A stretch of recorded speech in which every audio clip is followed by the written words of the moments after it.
Subscribe कीजिए हमारे channel को और बेल आइकन को प्रेस करके ऑल सेलेक्ट कर लें हमारे लेटेस्ट वीडियो हर रोज देखने के लिए। नमस्कार दोस्तों, जय माता दी, जय भोलेनाथ। स्वागत है आप सभी का हमारे YouTube चैनल में। दोस्तों, आज की इस वीडियो में आपको बहुत ही महत्वपूर्ण जानकारी प्राप्त होगी। इन जानकारियों को दोस्तों पाकर आप अपनी जिंदगी को बदल सकते हैं। यूँ कहे दोस्तों, आपकी जिंदगी धन्य धान्य से भर जाएगी। तो आपसे निवेदन बस इतना है कि आप वीडियो को अंत तक जरूर देखें। दोस्तों, जीवन काल में कई बार ऐसे देखने को मिलता है जो जीवन काल में ज्यादा ईश्वर के प्रति भक्ति भाव में लीन रहते हैं, पूजा पाठ करते हैं, तो वही जीवन काल में सबसे ज्यादा दुखी देखा जाता है। जबकि दोस्तों, जो इंसान ईश्वर को कतई नहीं मानते, वह कभी पूजा पाठ नहीं करते, कभी संतों का उपकार नहीं करते, वही इंसान सबसे ज्यादा सुखी जीवन व्यतीत करता है। यह सब चीज देखकर दोस्तों कभी कभी तो आप लोगों को ऐसा लगता होगा कि ईश्वर ही गलत है, ईश्वर के उपदेश गलत हैं, यूँ कहे भगवान का न्याय ही गलत है। दोस्तों, आपको बता दे कि यह कोई कहानी नहीं है। ऐसा दोस्तों लगभग हर किसी के साथ होता है। दोस्तों, आपने भी जीवन काल में अवश्य देखा होगा कि आपके साथ भी दोस्तों ऐसा भी व्यतीत हुआ होगा कि दोस्तों आप आराधना तो बहुत ज्यादा करते हैं, पर दोस्तों जीवन काल में दुखों का नाश ही नहीं हो रहा है। दुश्मनों की संख्या बढ़ती ही जा रही है, समस्या खत्म होने का नाम ही नहीं ले रही है। तो दोस्तों आज की इस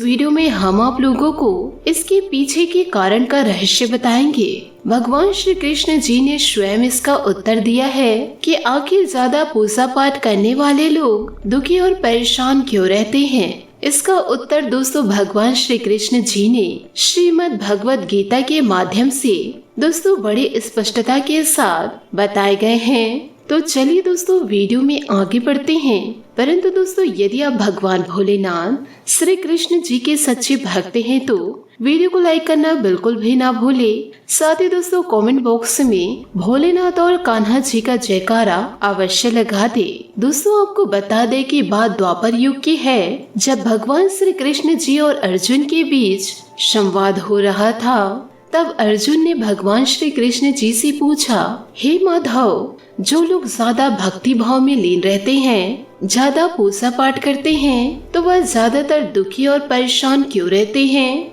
इसके पीछे का कारण क्या है? जबकि जो लोग भगवान का नाम तक नहीं लेते, भगवान का स्मरण बिल्कुल भी नहीं करते और हमेशा गलत कार्य में लिप्त रहते हैं, उन लोगों को मैं हमेशा सुखी देखता हूँ। इसके पीछे का रहस्य मुझे समझाने का प्रयास करे। तब भगवान श्री कृष्ण जी ने एक छोटी सी कहानी के माध्यम से अर्जुन को समझाए। यूँ कहे दोस्तों अर्जुन को इसका उत्तर दिए। श्री कृष्ण जी कहते हैं कि एक गुरु के दो शिष्य थे, दोनों ही पढ़े लिखे विद्वान थे। दोनों में फर्क सिर्फ इतना था कि एक भगवान को मानने वाला था और दूसरा भगवान को न मानने वाला नास्तिक था। एक ऐसा जगह था जहाँ ईश्वर की कथा हो रही थी, जहाँ दोस्तों सत्संग होता था। वह एक इंसान दोस्तों जहाँ भजन होता वहाँ दौड़कर वह चला जाता और भगवान की पूजा पाठ करने लगता, और दूसरा शिष्य इन सभी चीजों से काफी दूर था। वह दोस्तों मदिरा पान लेने लगा और दोस्तों बुरे बुरे कार्य करता रहा। सारी बुरी आदतें दोस्तों दूसरे शिष्य में थी। दोस्तों, एक दिन ऐसा हुआ, जो दूसरा शिष्य है वह रास्ते पे शराब पीकर अनाप शनाप बोलने लगा। अचानक से दोस्तों उसे पैसों से भरा एक बैग मिल जाता है। उस समय उसकी खुशी का ठिकाना नहीं रहा। वह जोर जोर से चिल्लाते हुए सबको दोस्तों बताता रहा कि आज मुझे पैसों से भरी बैग की थैली मिल गई, अब मेरा जीवन सफल हो गया। इन पैसों से अपने जीवन की आवश्यकताओं को पूरा करूंगा। वही दोस्तों दूसरा शिष्य मंदिर से भजन करके भजन को मन ही मन गुनगुनाते हुए अपने घर के लिए निकल गया। अचानक से उसके पैर में एक बड़ी कांटे चुभ जाती है। दोस्तों रक्त निकलने लगता है। फिर दोस्तों दूसरा शिष्य वहीं पहुंचता है और हंसते हुए उसे बोलने लगता है, क्या वो तुम ही हो ना जो ज्यादा सबसे पूजा पाठ करते हो, हमेशा भगवान की भजन करते हो? देखो तुमको क्या दिया तुम्हारे भगवान ने। मुझे देखो, मैं कभी मंदिर नहीं गया और ना ही मैंने कोई काम अच्छा किया। मेरे घर भगवान का मंदिर भी नहीं है। मैंने अपने घर में कभी सत्यनारायण का कथा नहीं कराया, भगवान के सामने कभी माथा नहीं टेका। फिर भी मैं कितना संपन्न हूँ। मैं बहुत ज्यादा अमीर हूँ। मेरे पास पैसों की कमी नहीं। सबसे ज्यादा सुखी जीवन मैं ही जी रहा हूँ। अच्छे शिष्य को उसकी बात चुभने लगी। उसने मन ही मन यह विचार किया कि हाँ, यह तो सच बोल रहा है कि मैं कितना पूजा पाठ करता हूँ और वह कुछ नहीं करता, फिर भी वह कितना सुखी है। इतना सोचते हुए वह इंसान अपने गुरु के पास चल पड़ा और यही प्रश्न गुरु से किया। गुरु जी मुस्कुरा कर कहे कि भगवान जो करते हैं अच्छे के लिए ही करते हैं। जिसकी जैसी योग्यता होती है उसे उसी के अनुसार फल की प्राप्ति होती है। अब तुम्हारे प्रश्नों के उत्तर तुम जानते हो कि भगवान ने तुम्हारे ही पैर में क्यों चुभाई काटे और उसे पैसों से भरी हुई बैग क्यों मिले। सुनो, तुमने पिछले जन्म में बहुत ज्यादा पाप किया था, इसलिए आज तुम्हारी मौत होने वाली थी। तुम बच गए क्योंकि तुम मंदिर गए थे, तुमने भगवान की पूजा की थी। यही एक कारण है कि तुम्हारी मौत न होकर सिर्फ एक ही कांटा चुभा।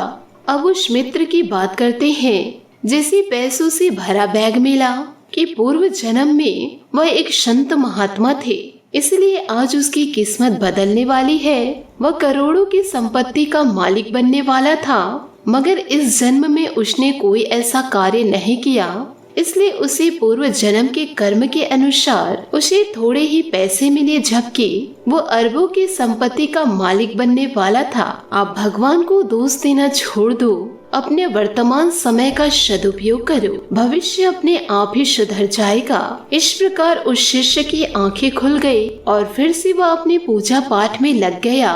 तो दोस्तों, आपने भी इसे समझा होगा कि ईश्वर जो करते हैं वह अच्छे के लिए ही करते हैं। ईश्वर के ऊपर दोस्तों किसी भी प्रकार का संदेह न करें। ईश्वर के बिना दोस्तों एक पत्ता तक नहीं हिलता। जीवन काल में आप जैसा कर्म करेंगे उसका परिणाम आपको वैसे ही मिलेगा, चाहे आप अच्छे कर्म करें या फिर दोस्तों बुरे कर्म करें। उसी हिसाब से दोस्तों आपको फलों की प्राप्ति होगी, वैसे ही आप अपने जीवन को व्यतीत करेंगे। जीवन में यदि अच्छे कर्म किए हैं तो खुशियों की प्राप्ति होगी, और यदि बुरे कर्म में लत हैं तो आपको एक न एक दिन दंड अवश्य मिलेगा। तो दोस्तों, जीवन काल में हमेशा सकारात्मक सोच रखिए, सकारात्मक कार्य करें। कभी दोस्तों गलत ना सोचे, ना ही दोस्तों कुछ गलत करने का सोचे, और ना ही दोस्तों कुछ गलत कार्य करे। इन सभी बातों को यदि आप अपने जीवन में उतार लिए तो ईश्वर आपके जीवन को मंगलमय बना देंगे, साथ ही दोस्तों आपके घर में धन समृद्धि भर देंगे। आशा करती हूँ दोस्तों आपको मेरी मेहनत और मेरी सलाह पसंद आए हो, तो वीडियो को लाइक जरूर कीजिएगा, और यदि आप हमारे चैनल पर नए हैं तो चैनल को सब्सक्राइब करके बेल आइकन को प्रेस करके ऑल पर सेलेक्ट करिएगा, ताकि ऐसा ही ज्ञानवर्धक वीडियो आपको समय से मिल सके और इसका लाभ आप उठा सके। आज के लिए बहुत बहुत धन्यवाद। मिलते हैं अगले वीडियो में। आपका दिन शुभ हो, मंगलमय हो। जय श्री काशी विश्वनाथ, जय माता दी।